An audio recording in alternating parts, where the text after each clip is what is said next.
gracias, Padre Solalinde. Excelente conversación. Ahora abrimos un espacio para escucharles, articulen sus inquietudes respecto al tema. Es el momento.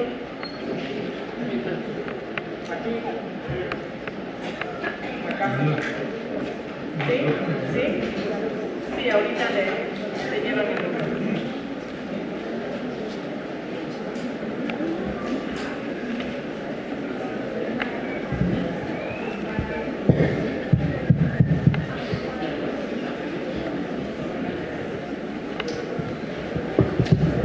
Bueno, sí, gracias. Buenas tardes, agradeciendo a la universidad, a la organización del evento. Yo solo quiero preguntar, hemos estado hablando aquí de la ética, pero poco hemos mencionado a Sócrates, entiendo uno de los padres más importantes, si no el primero de la ética. La pregunta es, desde la visión de Sócrates, ¿qué nos estaría proponiendo acerca de la ética y qué similitudes y diferencias habría con la visión de Cristo? Gracias. Bueno, Sócrates se basó en un método que llamamos mayéutico, la mayéutica, que era una serie de razonamientos con el opositor de tal manera que lo iba llevando a que cayera en la cuenta del conocimiento de la verdad. Es un método increíble, hay que ver diálogos de Platón. Y entonces esto mismo que él hace, Jesús también lo hacía. Y Jesús decía, también creía en la verdad y decía que la verdad nos haría libres. Yo les puedo asegurar que una persona, mientras es más ética, es más libre, de verdad. Y mientras tiene esa riqueza espiritual, que es una dimensión que yo ya dije, también es más libre. Entonces, creo yo que mucho se parece, hay muchas afinidades entre el maestro Sócrates, obviamente, Platón. Hay muchas afinidades y el cristianismo, muchísimas. Tan es así que después los pensadores, los teólogos católicos, tomaron de Sócrates para elaborar la teología cristiana.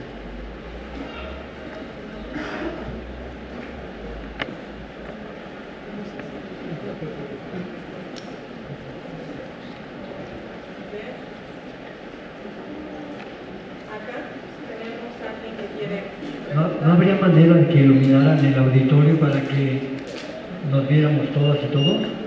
O si se pueden parar, por favor. Dicen que no ha apagado la luz. Agradecerles por su hermosa conversación y decirles que me alegra muchísimo que se esté tocando este tema porque es realmente preocupante. Yo como mujer, como madre que tiene hijos y que además tuve una escuela particular a cargo, me di cuenta de la gran irresponsabilidad y la gran responsabilidad que se deja de lado cuando los padres llevan a sus hijos a la escuela y te los entregan y te pagan para que se los eduques. Entonces, mi comunidad en la escuela, no obstante que era privada, becaba a muchos niños y a muchos padres que coincidían con ayudar a la escuela, ya sea participando, dando algunas clases o elaborando material, o simplemente unirse a los niños. No deben ser televisados, los niños deben tener actividades recreativas, ya sea artísticas o deportivas. Entonces, no comer comida chatarra, a la escuela solamente podían llevar comida preparada en sus casas, y este tipo de cosas de irnos defendiendo y formando esta pequeña comunidad. Entonces, a mí me da mucho gusto que esto se empiece a retomar porque lo hemos abandonado muchos años y uno lo siente como la gran riqueza de los jóvenes. De repente es lamentable que están siendo marginados y enajenados de sí mismos y de ese poder de transformar, ¿no? Entonces, volver a tocar este punto en esta aula y con esa riqueza de asistentes de tantos jóvenes, me parece a mí que es valiosísimo y bueno, pues me pone muy feliz que estemos tocando estos puntos, porque yo leo el I Ching hace más de 30 y tantos años, que uno de mis hijos me lo regaló como un ejemplar usado, y que para mí se ha vuelto una fuente de espiritualidad también. Y bueno, personalmente el maestro de mis hijos fue un gran maestro budista, y a mí me sorprendía cómo es que nos íbamos entendiendo tantos años, ¿no? Tantos años hasta que en algún momento supe que era un gran maestro budista. O sea que para mí es muy importante la presencia de ustedes aquí y les agradezco enormemente que vengan a tocar nuestras conciencias, de volver a retomar la ética como el camino que nos debe guiar de esta oscuridad para...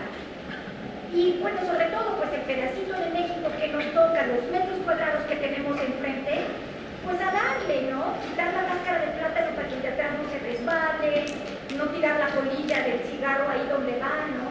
Es decir, hay muchas cosas que podemos hacer para comenzar a entender qué es la ética. Muchas gracias. Gracias.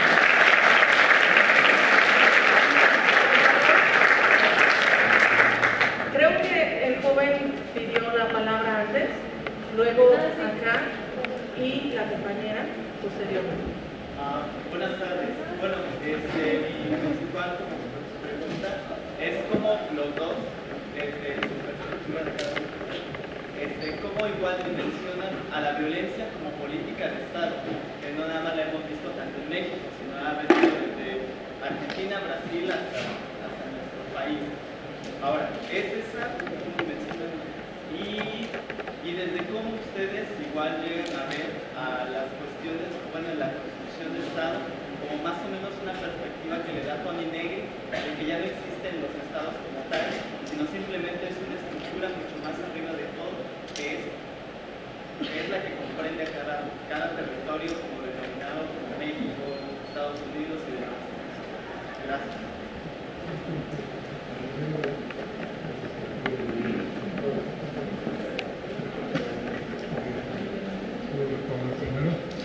Muchas gracias por la pregunta.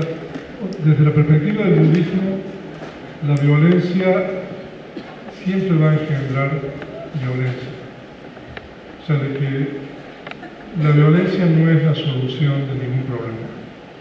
O sea, que no existe justificación de ninguna manera para acciones de violencia. De hecho, en el Dhammapada, el Buda dice de que el odio nunca cesa por medio del odio. El odio solamente cesa por medio del amor. Y que esa es una ley eterna. O sea, son palabras del Buda en el Dhammapada. Entonces, la perspectiva budista con relación a las cosas malas es siempre utilizar los opuestos. O sea, de que la violencia por medio del amor, la mezquindad por medio de la generosidad, el mal por medio del bien y la mentira por medio de la verdad. O sea, de que es, por supuesto que ese no es un camino fácil muchas veces, pero ese es el camino que uno debería seguir si trata de practicar un poco la enseñanza del Buda y particularmente a nivel ético.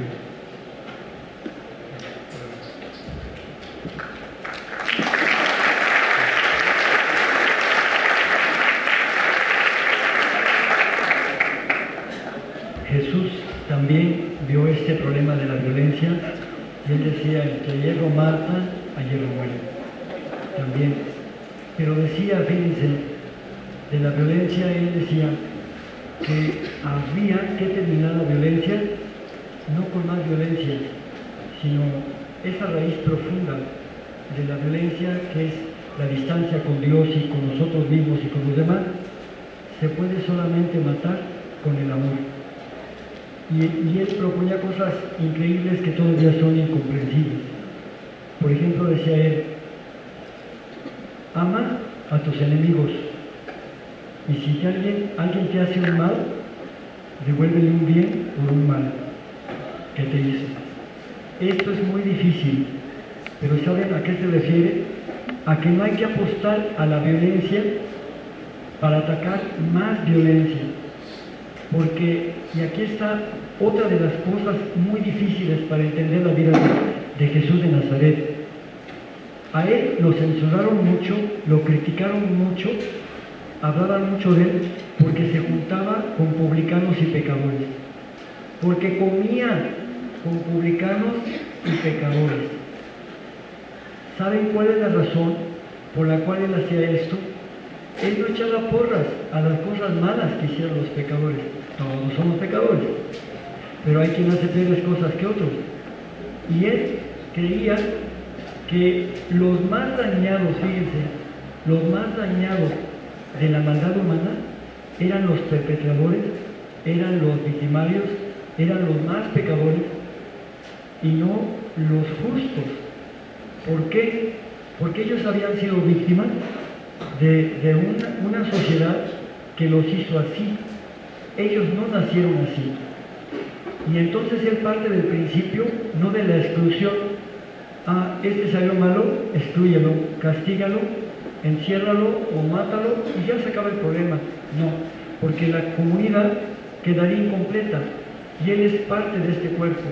Si mi cuerpo enferma, yo no voy a solucionarlo con cortarme un dedo o la mano o uno de mis miembros, porque yo quedaría incompleto.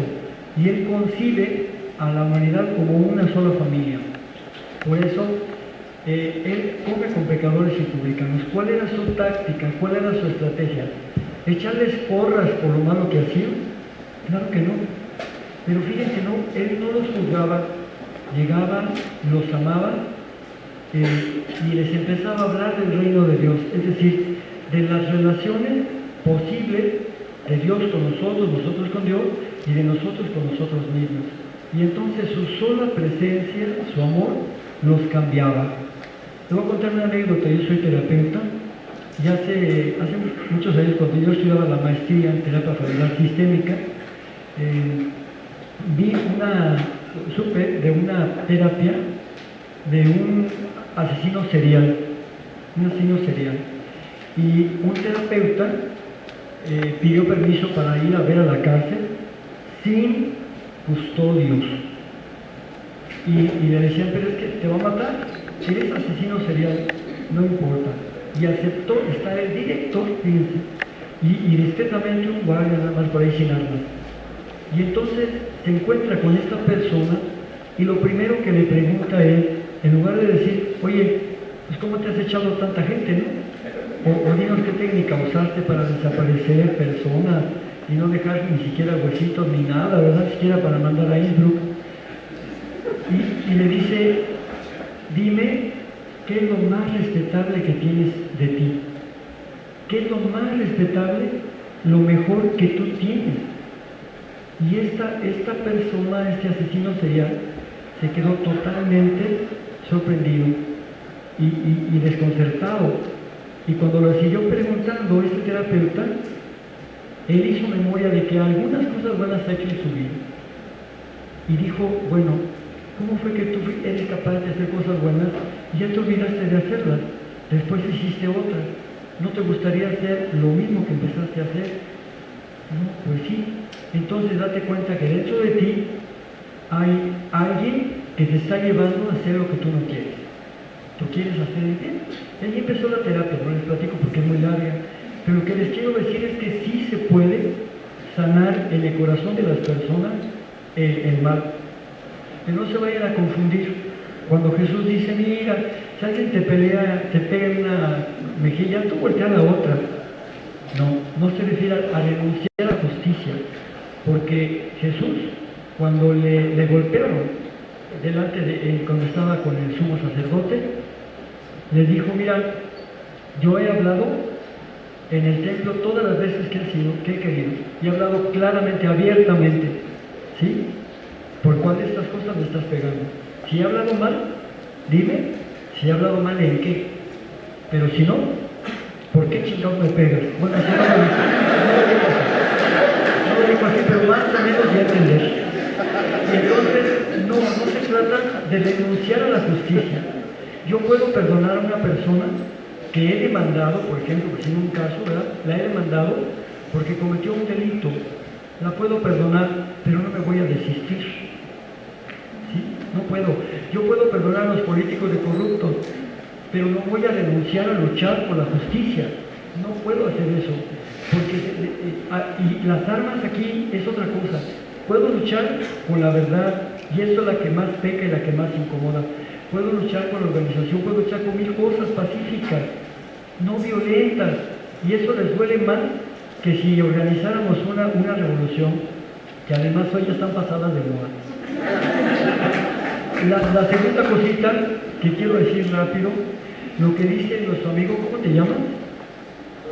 Donaldo, es demasiado serio, es bastante serio lo que él está diciendo, porque es convertir a los estados, reducir a los estados, diluir los estados para convertirlos en territorios explotables por ese 1% extranacional que cotiza en Wall Street. El accidente que acabamos de tener es fruto de la privatización.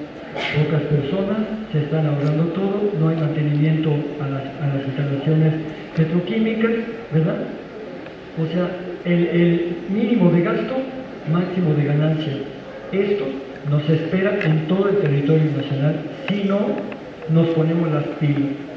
Si en nosotros está el defender todavía el Estado mexicano, defender el territorio mexicano que es nuestro, es de Dios, pero lo administramos nosotros, y que no es de esta generación, es de los que vienen también. De lo contrario, si apostamos por más de lo mismo, nos atenemos a las consecuencias, porque vamos a acabar siendo en nuestra propia tierra, gracias a estos gobiernos neoliberales, inmigrantes, óiganlo bien, migrantes explotados en nuestra propia tierra.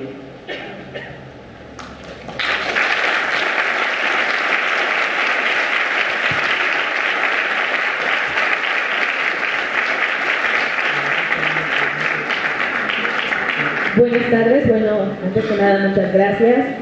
Y pues recuerdo en alguna ocasión haber escuchado que los valores eran en un aspecto racional y responden a todos porque son el reflejo de nuestro espíritu. Y en este momento en el que ustedes tocan este tema de la crisis a través de los valores que tenemos, yo recuerdo haber leído a algunos autores contemporáneos que hablan de un problema de interpretación semántica y de interpretación valorativa, ¿no? Entonces, respecto de la crisis, y como lo manejaba aquí el sacerdote, que la espiritualidad puede ser la verdadera base puente para volver a instaurar los valores en la sociedad, mi pregunta es: ¿de qué manera ustedes creen que sería la adecuada acercar a mi sociedad, que ahorita vive en una gran crisis, hacia este tema de espiritualidad, cuando vivimos en un mundo en el que todos respondemos a diferentes ideas teológicas? ¿Cómo acercarlos? ¿Cómo darles valores? Es mi pregunta.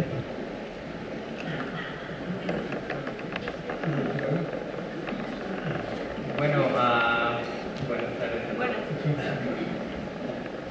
Mi nombre es Etiku Rahula, soy de la ciudad de Guadalajara y he estado estudiando por los últimos 15 años en Birmania.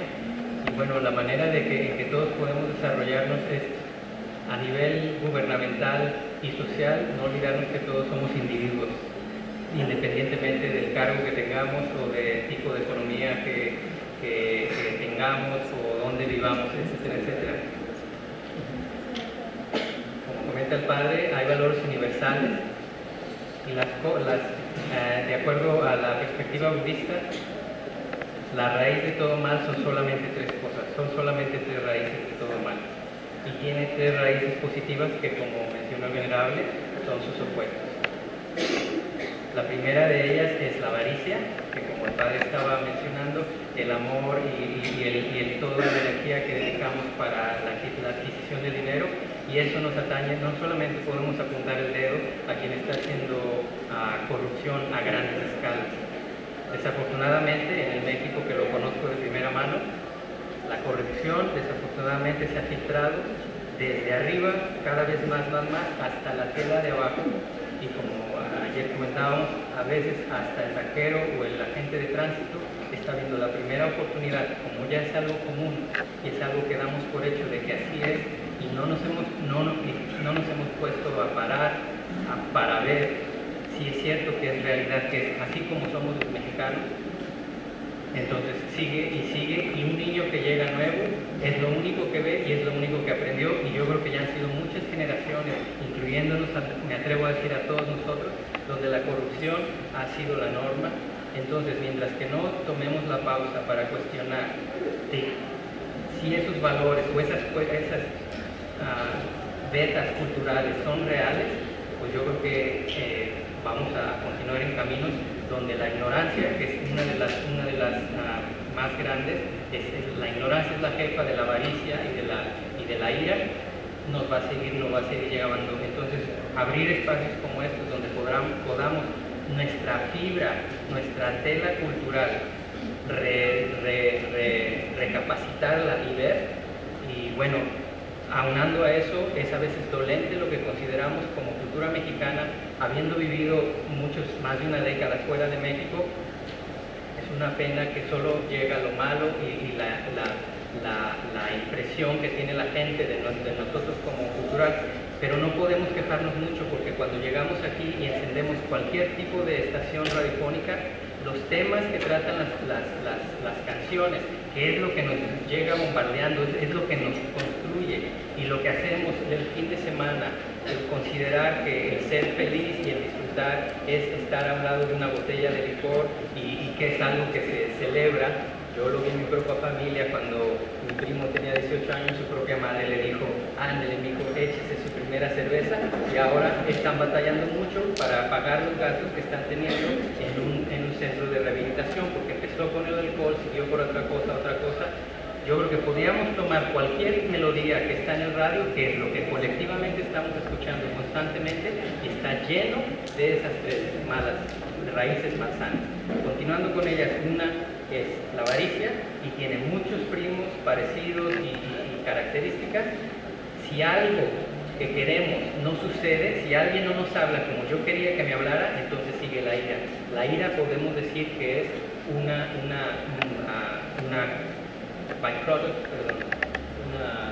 un producto de la avaricia que tenemos ante una situación.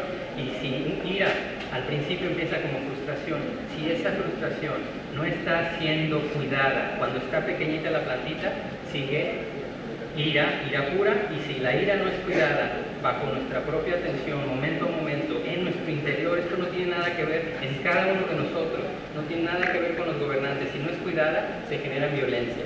No se ha cuidado, yo considero, por mucho tiempo esa frustración que se convirtió en ira y ahora ya está en violencia rampante. Y la madre de estas dos es la ignorancia.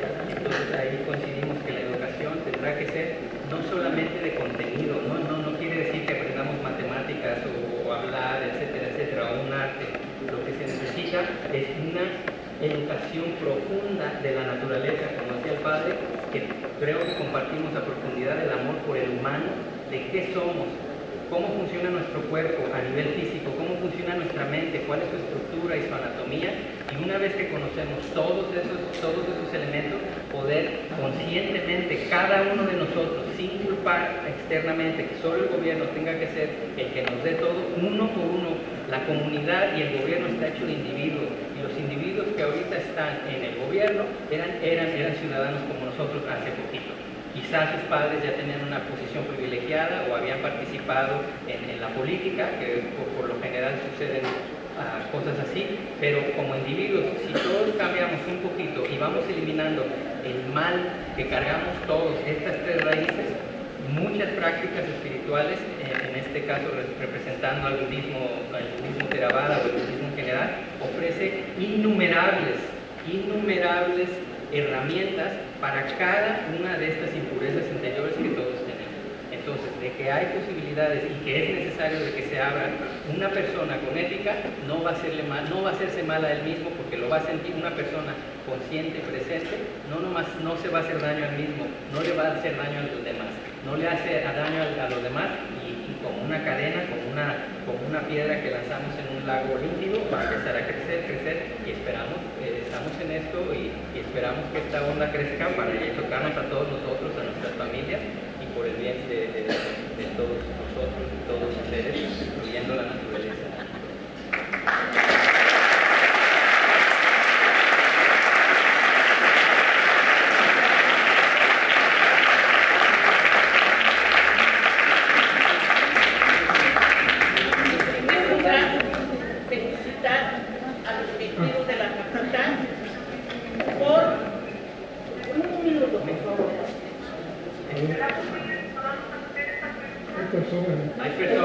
Distintas partes de América, desde Argentina, Chile, Uruguay, siguiendo esta conferencia. Entonces, no sé si podremos dar la oportunidad a una de estas personas, o primero la señora y después... Entonces,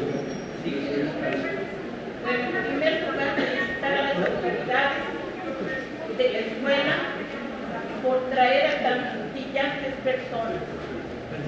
Al venerable... Perdón, ¿puede repetir, por favor? Sí, como no es mucho gusto.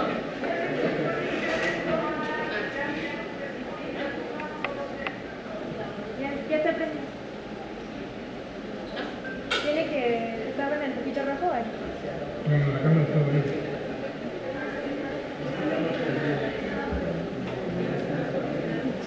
A ver, ¿ya? ¿No? Bueno, a ver si me escuchan. ¿Está encendido? Sí. En primer lugar, felicitar a las autoridades por traer a tan brillantes personajes y sobre todo por ver esta audiencia de jóvenes. Porque son el futuro de México. Es lo más inquietante para mí como mujer de la tercera edad.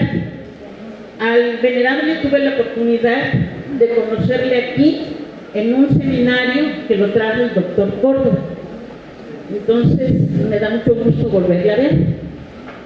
Al padre, solamente por la televisión, pero me da mucho gusto conocerle. Mi pregunta, yo sí creo en el karma. Si todos ahorita nos volvemos así, que vamos a ir en contra de la corrupción, ¿qué karma vamos a cargar nosotros? ¿Qué karma van a cargar los políticos que no tienen medida? Esa es mi pregunta. ¿Qué va a pasar con esos karmas? Gracias.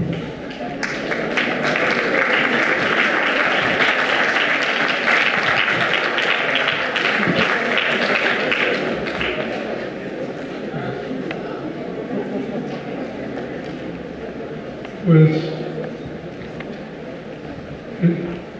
yo había comentado anteriormente que el Buda dice de que uno debería conquistar el mal con el bien, la mentira con la verdad, la mezquindad con la generosidad, la violencia con el amor.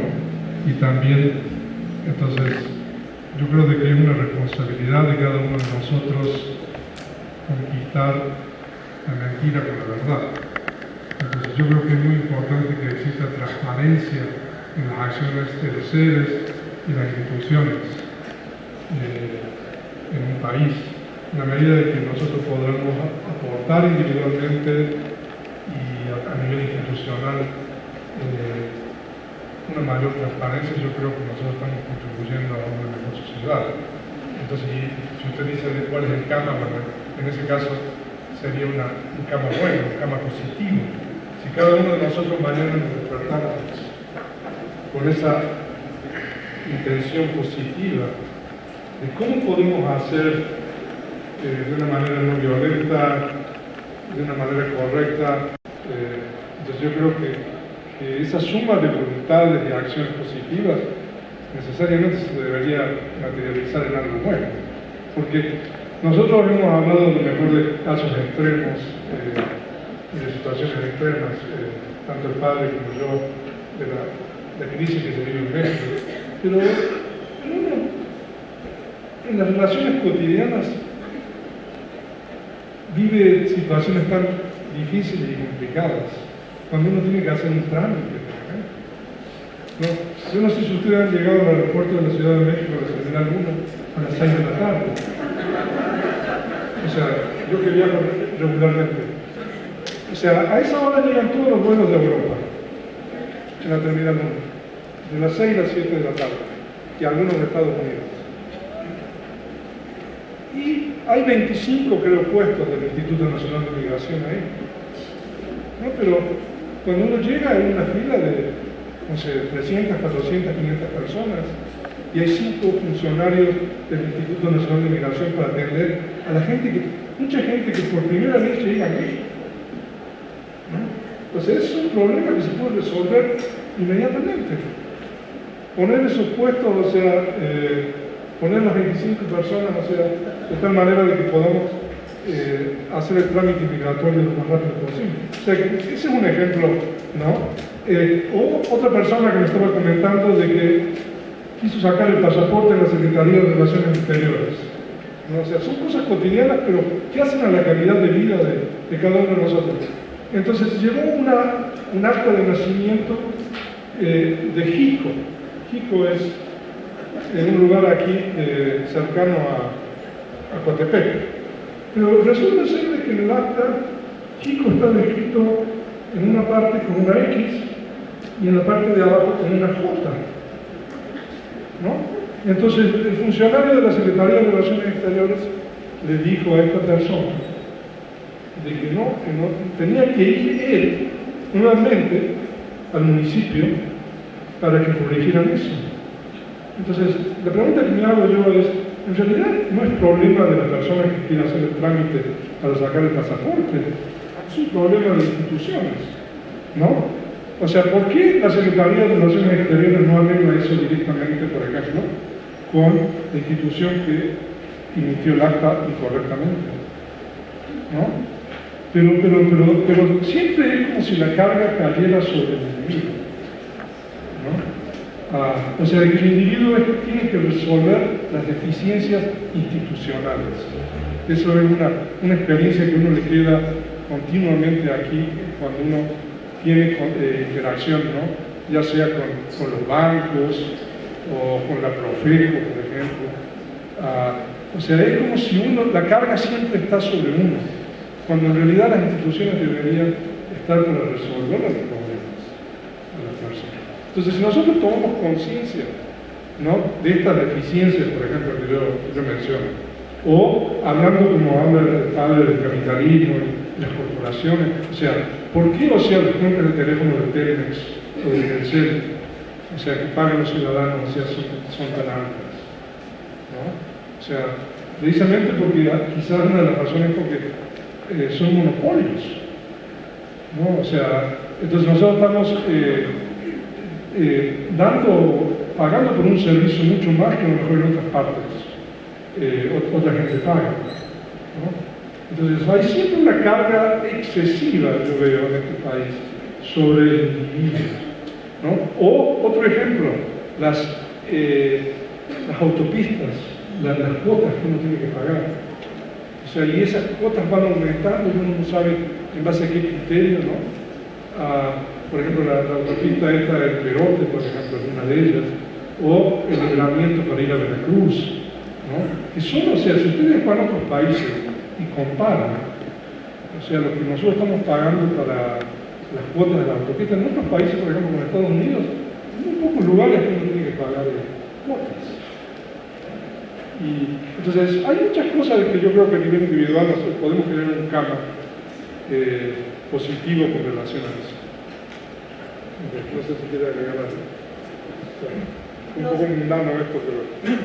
¿Nos da tiempo de escuchar la pregunta?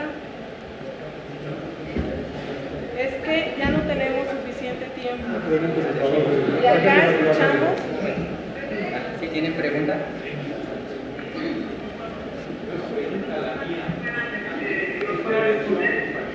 Y es posible que tengan un par de preguntas, pero bueno, aunque sea una, tanto para el padre Solalinde como al venerable una mecena, a lo largo de este periodo de tremenda crisis en el país, es mi opinión que existe una especie de necesidad de culpar a los otros, es decir, los culpables son los gobiernos, las instituciones, etcétera.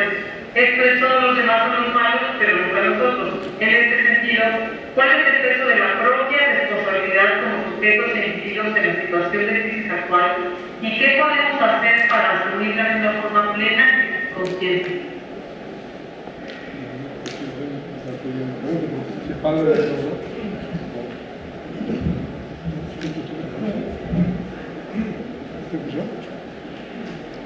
Bueno, gracias por la pregunta. Efectivamente, vivimos en una sociedad pulgona, fruto de unas instituciones que nos han enseñado a ser pulgones. Sí, y a no reconocer las faltas propias. Vivimos en una sociedad y no podemos decir que si el gobierno es corrupto, nosotros no, porque también entramos a la corrupción. Es cierto, y no podemos decir que nada más el gobierno y las instituciones, no, también en la Iglesia Católica hay corrupción. También en nuestras familias hay corrupción. Claro que sí. Y no lo digo yo para los que no me vayan a ver bien, sino lo dice el Papa. Los dos últimos papas han reconocido que en la Iglesia Católica hay corrupción. Y además han dicho que es necesario que tomemos conciencia de esto y que sepamos hasta dónde estamos, por alguna manera de decirlo, contaminados de esa corrupción, de ese amor al dinero, de esa pérdida de la axiología de ver a Dios por encima, no al dinero, a las personas por encima de todo, y el dinero como medio y las cosas materiales como medio también. Jesús decía, no se puede servir a dos señores, porque vas a quedar mal. O quedas bien con el dinero, o quedas bien con Dios. Quedas bien con el dinero, o quedas bien con la gente. En ese corazón no caben dos amores. El dinero es medio solamente. Tienes razón. Y hay que reconocer que así estamos, para que no nos demos golpes de pecho y nos rasguemos las vestiduras diciendo que solamente los políticos. Ellos son los que tienen mayor responsabilidad. Toda persona que tenga servicio de autoridad, que es lo que reconoce Cristo, no poder, ni menos poder de dominio, tiene la grave responsabilidad de velar por el bien, por una conducción ética de su desempeño público. De lo contrario, es también responsable. Entonces, este México que tenemos descompuesto, enfermo y desequilibrado, solamente podrá salir adelante con la voluntad de todas y de todos. Pero sí quiero expresar, reconociendo que soy pecador, que también soy una persona como todas, que hoy por hoy la esperanza del cambio no está arriba, no está en las instituciones de cúpula que están muy cómodas y que están aparentemente regateándole el cambio a la revolución. Y si no, díganme si han tenido prisa para resolver, para solucionar lo de la ley de corrupción. ¿Sí? ¿Ha habido facilidad, prontitud, escrito para hacerlo? ¿Verdad que no? Pero nosotros, de la sociedad civil, somos responsables también. Somos responsables como ciudadanía y somos responsables como feligresía, porque al fin y al cabo somos producto de dos instituciones autoritarias que nos han formado para ser sumisos y que nos han hecho niños y nos han hecho inmaduros y nos han hecho esperar de arriba las soluciones que nos tocan a todas y a todos. Sí tenemos que reconocer que hemos regado, sí, pero también tenemos que reconocer que hoy por hoy las esperanzas de cambio, óiganlo, las únicas esperanzas de cambio están abajo, están en la sociedad civil y están en la feligresía, y que tenemos que crecer para solucionar esto organizándonos nosotras y nosotros desde abajo. De lo contrario, nos podemos esperar sentados, porque van a venir elecciones y van a poner siempre más de lo mismo y van a cambiar para no cambiar. Eso es lo que está pasando. Entonces, sí, gracias por reconocer que todos y todos tenemos responsabilidad. En la corrupción somos todos.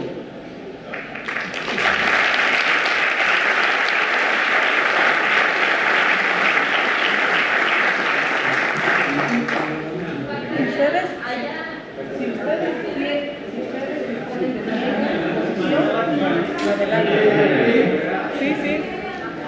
A ver, Saraí, ¿quién tenía solicitó la palabra?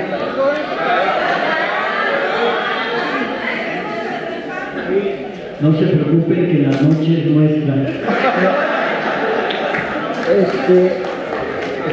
Una vez pues, de la propia exposición de los compañeros, porque son compañeros a pesar de su maestría, me surge que falta en el diagnóstico un engrane. Se habló aquí de dos niveles de responsabilidad, un nivel de responsabilidad individual y un nivel de responsabilidad institucional.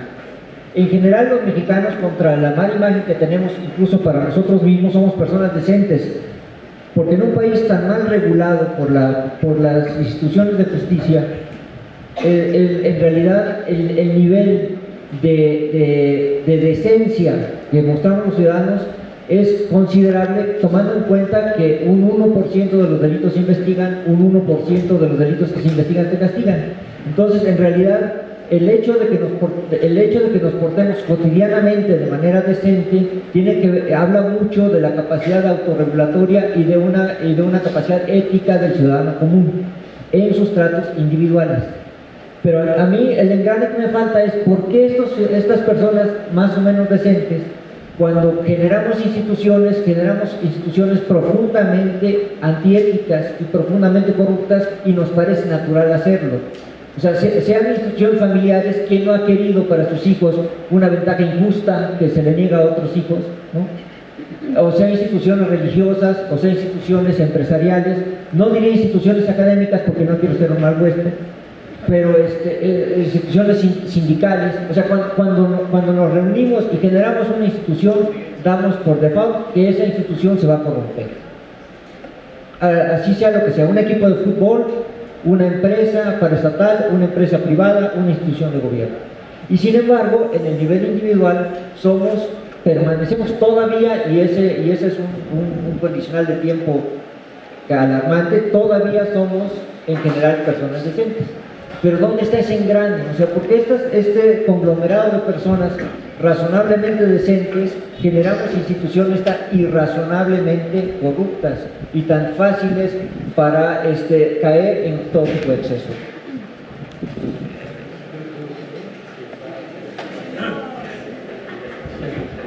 Sí, o sea, muchas gracias. Yo creo de que ese es el gran problema de la modernidad, las instituciones. El Buda vivió hace 2600 años, Jesucristo vivió 600 años después aproximadamente, y cuando el Buda habló de ética, el Buda habló de una ética donde la relación individuo-individuo era la más importante. La sociedad en que Jesucristo vivía también era una sociedad de más simple con relación a la que nosotros vivimos. Y con el paso del tiempo nosotros tenemos las instituciones van adquiriendo importancia, ¿no?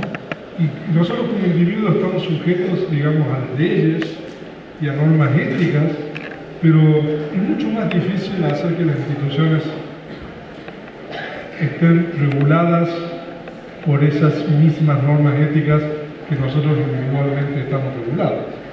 Por ejemplo, no sé, hace como 3 o 4 años hubo una explosión en una de las torres petroleras de British Petroleum en el Golfo de México, al sur de Texas, donde murieron,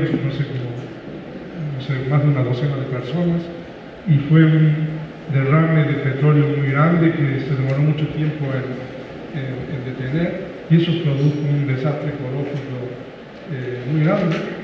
Y pasaron muchos años y la única responsabilidad de esta empresa fue pagar una multa de billones de dólares, ¿no? Pero si uno como individuo comete una transgresión de ese nivel, o sea, lo que uno tiene que pagar se lo tiene que pagar a nivel de libertad individual, ¿no? Entonces, desde mi punto de vista, yo creo que ese es el gran problema de la modernidad, que las instituciones, como usted dice, cometen transgresiones éticas, y eso gradualmente se va agravando, y nosotros podemos utilizar un poco esta perspectiva para explicar las revoluciones. Por ejemplo, la Revolución Francesa, la Revolución Rusa, la Revolución Americana, la Guerra Civil Americana, muchas de las guerras de independencia de estos países, como México, de otros países latinoamericanos. O sea, nosotros podemos entender eso como que hay instituciones que están continuamente transgrediendo con relación al resto de la sociedad, y llega un punto que la sociedad dice basta. Ya no aguantamos más eso. Y entonces el resultado es una revolución, actos de violencia, ¿no? O sea, ustedes pueden tomar el ejemplo de la Revolución Francesa, por ejemplo, ¿no? Pero entonces la idea debería ser de que nosotros deberíamos evitar llegar a ese punto, de tal manera de que hacer que las instituciones sean éticas, que las instituciones no cometan esos actos de represión. Pero personalmente yo no veo en el mundo moderno acciones concretas, y no solamente hablo de México, sino a nivel internacional, que tiendan, digamos, a reducir las transgresiones éticas de las instituciones. Y el resultado es el mundo que nosotros tenemos. No sé si... A mí me gustaría añadir una parte con referente a la parte personal y cómo es que personas honestas y éticas, podríamos decir, o como te referías, generamos instituciones corruptas. Aquí en estas flores, cada una de ellas contiene un montón de semillas, pero mientras que la semilla esté ya sea pegada en la flor o si las tomamos y las ponemos en el piso, esas semillas nunca van a dar más flores. Pero si esas semillas las agarramos y las ponemos en la humedad, con la tierra, los minerales, el sol, el aire, cualquier condición idónea, esa semilla va a dar fruto. Yo creo que nadie aquí, ya lo comentaba el padre, todos nos enojamos de vez en cuando, todos tenemos deseos de una clase o de otra, a todos nos gustaría ganar más en una situación, todos nos gustaría que nuestras familias estén bien, y hay deseos, el Buda explicó que hay deseos, por ejemplo el deseo de ayudar a otra persona, no todo el deseo es malo, pero el deseo egoísta específicamente, yo creo que nadie aquí en el auditorio o donde están escuchando, podemos negar que tenemos esa semillita.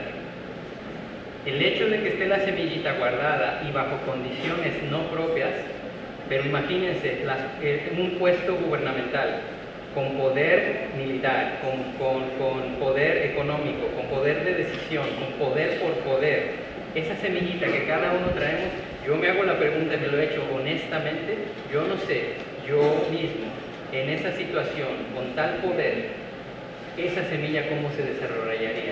Entonces, aparentemente, mientras que no tenemos los medios, porque ahorita si lo quisiéramos, seguro que todos tenemos muchas ideas de cómo mejorar el sistema económico, qué cosas hacer ante la justicia, etcétera, etcétera, pero no tenemos los medios y por eso se nos queda en sueños que si no nos juntamos, que sería la única clave, juntar sueños con una sola dirección, en paz, y hacerlos y ejecutarlos en una sola dirección, se cumplirían, porque en nuestro caso tenemos que unar fuerzas, pero yo dudo de mí mismo en una situación así, con la semilla que ya tengo cargando y que tenemos cargando todas, que son tres: ira, avaricia e ignorancia, descritas por el Buda a un detalle exquisito que quien guste puede fijarse de qué manera fue descrito con todas sus características, bajo qué condiciones va a dar fruto, y no nomás para ser negativos, también están sus semillas opuesto a la avaricia, la generosidad, opuestas a la ira o a la destrucción, a la violencia, el amor incondicional,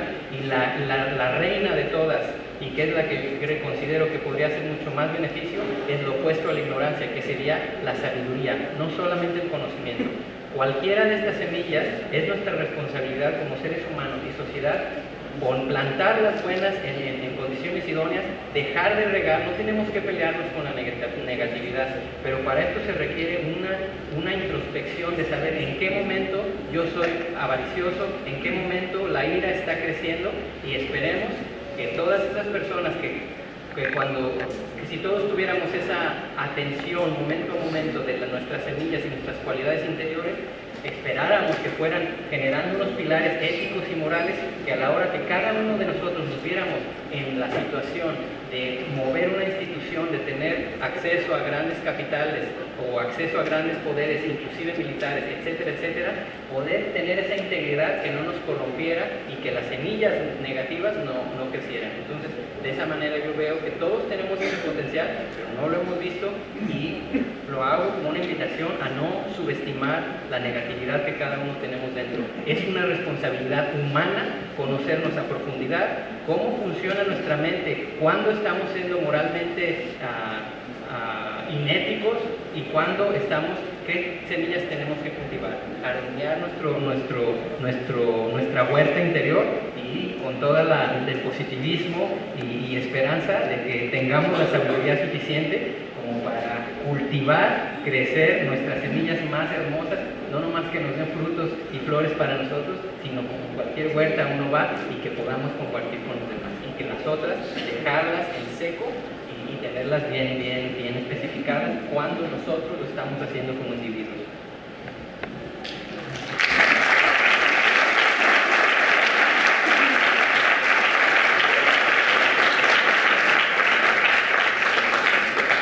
Qué bueno que seguimos conversando con los sobrevivientes. Me da mucho gusto. Gracias por la pregunta. Fíjense la riqueza de las preguntas. Si tuviéramos tiempo, cuántas cosas tan importantes podríamos tener en este conversatorio. La pregunta es provocativa, es provocación. Miren, yo creo que nuestra sociedad civil es buena, yo creo que nuestro pueblo de México es bueno. Lo hemos visto en el terremoto del 85, aparecieron los topos, apareció la organización de la sociedad que rebasó al mismo gobierno que no estaba preparado. Y yo tengo muchas pruebas de que nuestra gente es buena. Imagínense todos los años que han estado sembradas las costumbres ancestrales, también del tiempo de la colonia, del tiempo del mestizaje, del México independiente, mucho dolor, pero hay cosas muy buenas sembradas. ¿Por qué no reaccionamos? No es lo mismo la decencia que la dejadez. ¿Por qué no reaccionamos? Porque miren, nosotros somos fruto de una mala educación. Las dos instituciones principales que tenemos, que ha influido a la familia obviamente, son instituciones, tanto el gobierno como la iglesia, que nos han domesticado. Y las dos han sembrado el miedo. Somos miedosos, miedosas.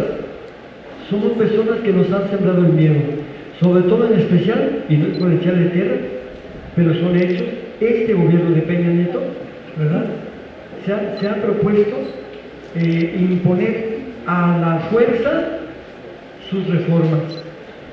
Qué fácil hubiera sido proponerlas, bajarlas, permitir que se hiciera un proceso y decir nuestra palabra. Que todavía no estamos de acuerdo, pues volvemos al debate, a la mesa de discusión, hasta que la gente esté convencida. Pero eso no interesa, hay que imponerlas y además mantenerlas con una represión. La reforma educativa es una de ellas, ¿sí? No hay diálogo. Entonces nos han sembrado el miedo y nosotros tenemos que reeducarnos. Volvemos otra vez, fíjense, al punto de la educación. Si esperamos que estas instituciones, yo digo, en el mejor de los casos, la Iglesia Católica ha controlado nuestra conciencia, claro que sí, y ha sido un poder también controlador de la sociedad civil, pero también el gobierno. La visita del Papa para mí me quedó clara. Habla por sí sola, aunque no hubieran dicho una sola palabra, pero verlos tan de la mano en el Palacio del Gobierno, ¿verdad? Uña y mugre, en ese estado laico, que donde ahí se defiende tanto el laicismo, y ahí estábamos viendo un concubinato, perdón, o un matrimonio, porque ya se entienden re bien. Esas instituciones, a ver, ¿por qué alguna de ellas no está con nosotros abajo? Están personas aisladas, pero ¿por qué no están abajo? ¿Por qué comparten la agenda de cúpula? ¿Por qué no están con nosotros en nuestras marchas? ¿Por qué no están con nosotros exigiendo, bueno, algunos sí están, pero otros no, que aparezcan nuestros hermanos, nuestros 43 estudiantes y todos los demás desaparecidos? ¿No les parece que hace más falta obispos, sacerdotes, al lado de los pobres y de los que luchan por el cambio? Entonces, vuelvo a insistir, a nosotros, yo no quiero usar una palabra más fea, pero sí nos han domesticado y nos han sembrado el miedo. Y con el miedo han trabajado para someternos. Al diablo el miedo y al diablo el diablo. Porque con eso no vamos a cambiar nada. Sí se vale ser personas decentes, pacíficas, pero no mensas. Mansas sí, mensas no. hay que organizarnos con la verdad, con todos los medios que nos da el tiempo moderno, usando las armas que tenemos de las redes sociales para transformar este México. Y sembremos ahí en la conciencia. Yo me acuerdo muy bien qué diferente Jesús, fíjense. Ese joven que salió a sembrar, dice, salió el sembrador a sembrar. No es este tonto, salió el sembrador a sembrar. Y sembró ¿qué? Las semillas de su utopía. La utopía que es el reino de Dios. Este joven nunca vio el reino de Dios, pero sembró su sueño para que algún día, entendiendo esta utopía que además engloba todas las iglesias, todas las religiones, y no religiones sino iglesias, porque es un proyecto universal, se haga realidad. Entonces, es tiempo de rezongar, es tiempo de levantar los hombros ante esa educación que nos ha domesticado y que nos ha sembrado el miedo. Es tiempo de cuestionar. Se vale cuestionar a nuestros padres cuando nosotros dejamos de ser niños y crecer y hablarles de adulto a adulto. Ya se acabó la pleitesía, porque además la suerte del cambio está abajo. Insisto, yo tengo mucha confianza en que México no se va a perder, porque hay jóvenes, muchos jóvenes, y hay mujeres. Pero también es cierto que a algunos de nuestros jóvenes no les está llegando la información correcta, no les está llegando la información de estos referentes como Jesús, como Buda, como muchos padres espirituales del mundo, como para que tengan una opción diferente a la que tienen. Por eso me duele decirles que aquí, en este estado de Veracruz, es uno de los, si no es que el más, donde hay reclutamiento de sicarios. Y aquí es donde muchos jóvenes, por la buena o por la mala, aspiran a ser también sicarios y a hacer del cárcel que sea, con tal de salir de lo que ellos no pueden ver como una opción distinta. Hace falta una educación, pero vuelvo a empezar. Decía San Pablo, hace falta la evangelización, pero ¿quién va a evangelizar? O decía Dios, ¿a quién fregados voy a enviar?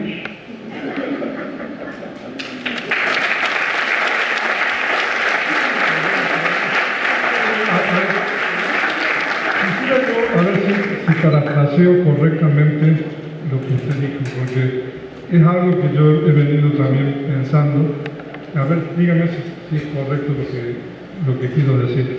Porque entonces, en base a lo que usted está diciendo, entonces sería correcto decir de que la Iglesia ha fracasado en llegar a los corazones de los mexicanos de tal manera de hacer instituciones de una sociedad diferente. ¿Sería correcto decir eso? Es correcto decirlo, pero no han fracasado en el intento de llegar a los corazones de los mexicanos, porque el pueblo mexicano es demasiado noble. De las instituciones que todavía no desconfían en la Iglesia Católica. Fíjense, de verdad, y no hay agresiones casi contra obispos, contra sacerdotes. Hay desilusión. Y les voy a poner otro ejemplo. La inmensa mayoría de cuando vino el Papa, ¿verdad?, eran los pobres. Estos pobres se conformaron con ver al Papa por segundos pasar atrás de unas vallas o quedarse en lugares de mucho polvo. Tuvieron que esperar desde muy temprano, ¿verdad?, para poder ver al Papa aunque sea un momentito. Pero la gente selecta que seleccionaron previamente estos dos poderes, la Iglesia y el Estado, tuvieron tiempo suficiente para disfrutar al Papa, recibir sus rosarios, que les firmara cositas, que les diera palabras, retratarse con él hasta que se le dio su gana. Y a pesar de todo, fíjense, el pueblo mexicano sigue creyendo. Entonces, una parte de la institución está fallando, sí, pero quiero recordarles que todas las personas que sean bautizadas, aunque después participen de una diferente experiencia religiosa, son personas consagradas. De por sí no hay ninguna persona maldita en el mundo. Todas son personas sagradas porque vienen de Dios y todos valemos lo mismo y somos hijos de Dios todos y todas.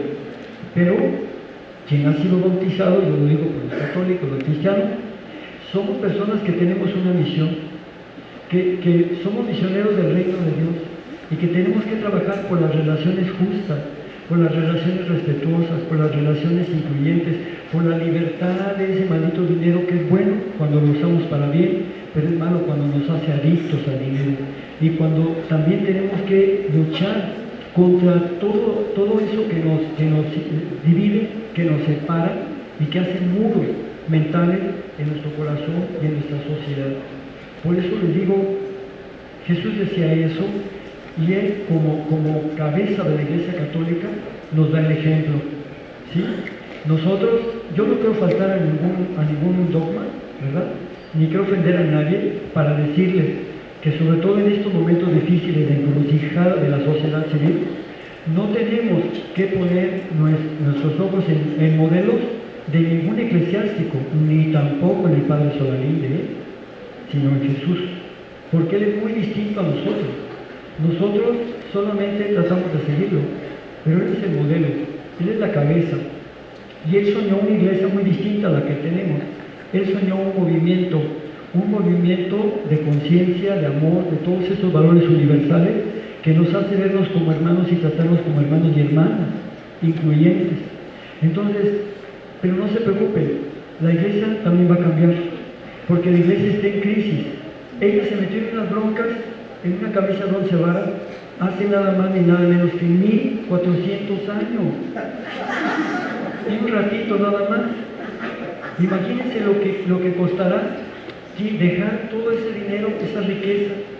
Cuando yo visité un obispo español que vivía en Cáceres, el obispo Francisco Cerro, ¿verdad?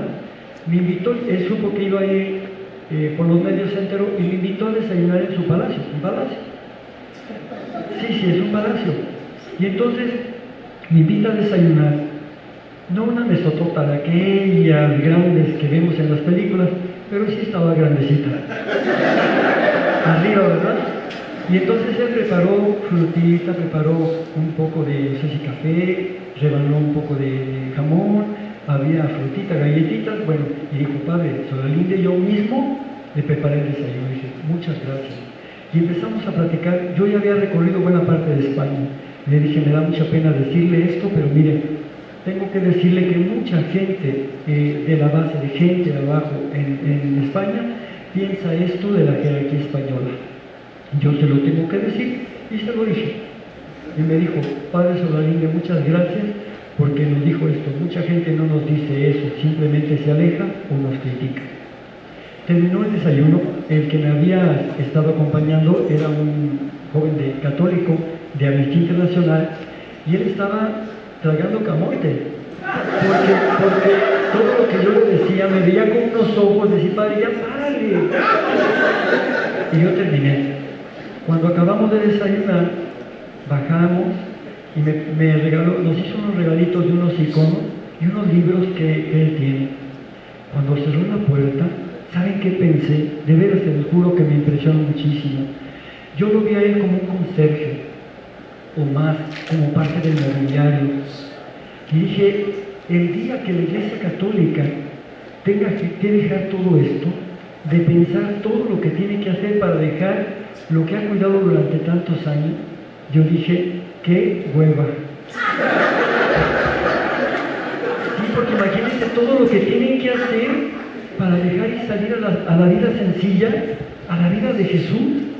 Entonces, esta pobre iglesia, la que tenemos ahora, estos obispos no son malos, son también decentes, pero son víctimas de una estructura. Métanse a leer la historia de la iglesia, métanse, es fascinante. Les va a decir cómo en aquellos años, ¿verdad? León I fue el primero que dijo, de ahora en adelante me van a llamar Papa. Gelasio I, que siguió todos del siglo V, van a decir, ahora me van a decir Sumo Pontífice. Y así, Gregorio VII, ¿verdad? Gregorio VII empezó a hablar de los estados pontificios y empezó a hablar de muchas cosas. Ya el máximo, el más picudo de todos, el que ha sido el papa más poderoso de la historia, es Inocencio III, un chavo de unos 30 y tantos años, 36 años, que le demostró al emperador que él tenía el poder venido derechito del cielo, espiritual, pero también temporal. político y económico. El emperador se lo tragó y se murió. Y quedó el imperio vacante 2 años, que felizmente ocupó el Papa Inocencio III. Entonces, al mismo tiempo era Papa y al mismo tiempo era emperador. De ahí, de todas esas cosas que estamos viendo más pasando por los Médicis y por los Borgia y todos los del siglo XVI, el Vaticano se convirtió en lugar de un pueblo horizontal, un movimiento que llevara la buena noticia a los pobres, se convirtió en una pirámide monárquica, donde hay un rey, un emperador, que es el Papa, que ya está renunciando a eso, pero luego sigue la curia, de la curia los cardenales, de los cardenales los arzobispos, luego los obispos, luego abajo los religiosos, luego abajo los laicos, la laicada, y en la laicada pues ya no entran las mujeres, ahí ya ni siquiera se ven. Todo esto es una aberración, créanmelo, es una deformación, una desviación clara del plan de Jesús. Por eso les digo, vean la iglesia que Jesús quiere, y fíjense lo que les dice. Ustedes fíjense en los poderosos como son. Yo no quiero que entre ustedes sea así. El que quiera ser el primero es el servidor, y el que quiera ser el mero, digamos en México el más chingón, ese tiene que hacerse esclavo de todos, a la manera de quién, del Hijo del Hombre, que no ha venido a ser servido, sino a servir y a dar la vida por todos. Échenle.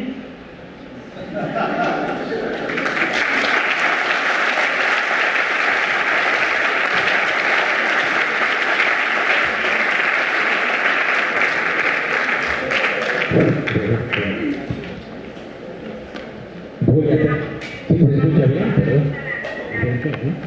A ver, un segundo, por favor.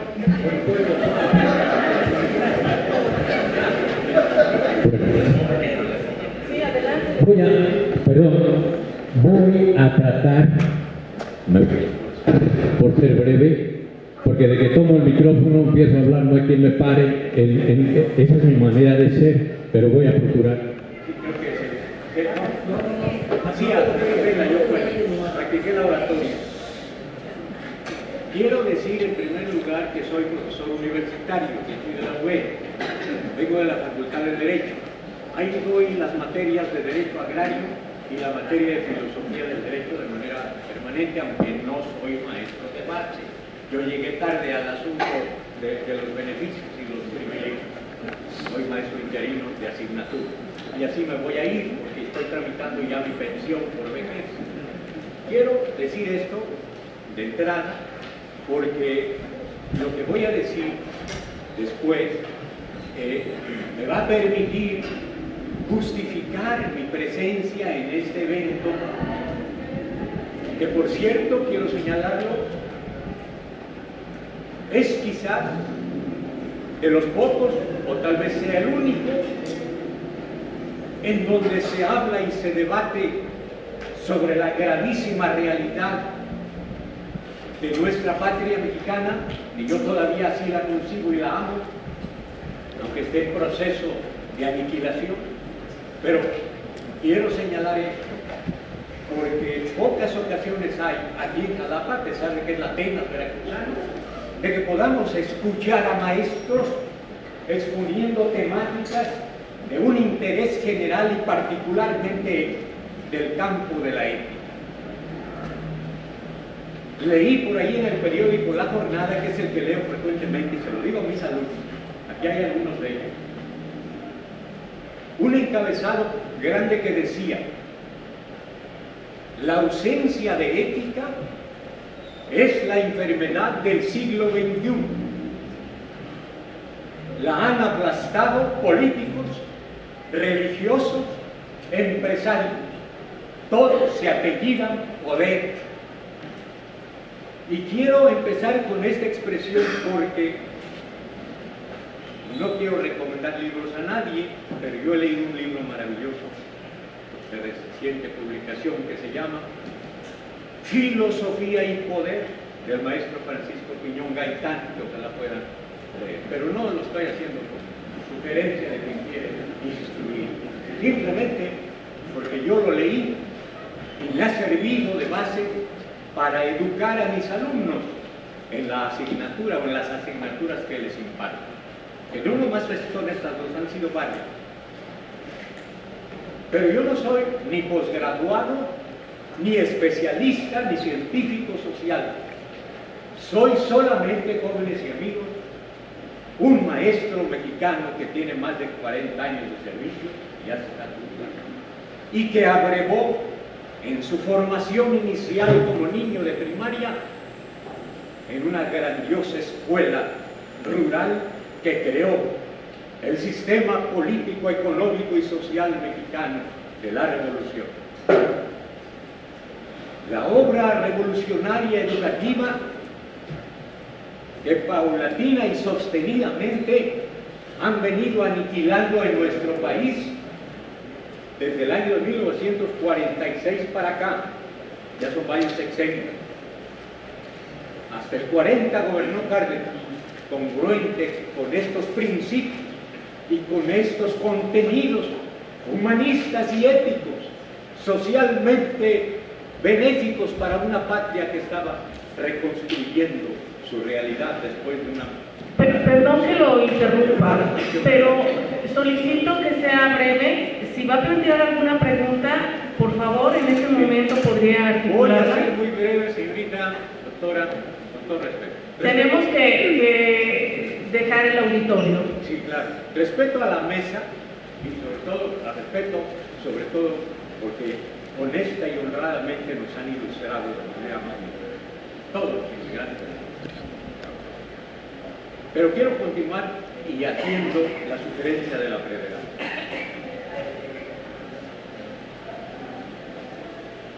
El deterioro educativo que ha tenido nuestra patria comenzó desde alrededor de 50 años atrás. Y de ahí no la ha visto llegar, sino todo lo contrario. La ha visto empeorar hasta el grado de que en este momento las generaciones de niños y jóvenes ya no se educan ni se forman. Educar es formar a la persona humana. Decía Platón que la escuela es un taller de hombres. Y todos los grandes educadores, entre ellos Sócrates, debemos de agradecerles que nos dieron los grandes principios de lo que es la educación, pero en México no hay. Y no puede haberla con estos planes y programas de estudio y con esta estructura de educación formal, oficial, ni siquiera en el terreno del normalismo. He propuesto un nuevo normalismo, pero no un nuevo normalismo solo por el prurito de la innovación, sino un normalismo mexicano que rescate, por favor, que recupere, por favor, necesitamos ya cerrar toda esa grandeza el foro. de la escuela mexicana y de la cultura del México. Yo todavía amo a México. Voy a procurar mantener esta actitud en la defensa de los grandes valores éticos, sociales, políticos y de una economía legítimamente independiente y soberana de nuestro país, que no está peleada con la...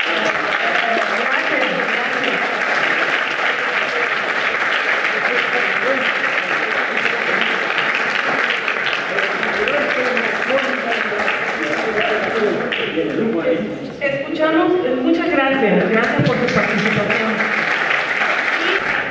Muchas gracias, agradecemos a las excelentes conferencias articuladas por nuestros dos invitados, el venerable Edipo Nandicena y el padre Alejandro Solalinde. Muchas gracias, ha sido un honor escucharles, realmente nos han enriquecido sus enseñanzas, ¿no? Este diálogo que per se, siempre dialogar es importante porque nos vamos construyendo precisamente a partir de él mismo, la pregunta, la respuesta, justo ahí es como nos logramos comprendernos a nosotros mismos. Agradezco de nueva cuenta al magistrado Adrián Avendaño porque él fue el artífice de este evento.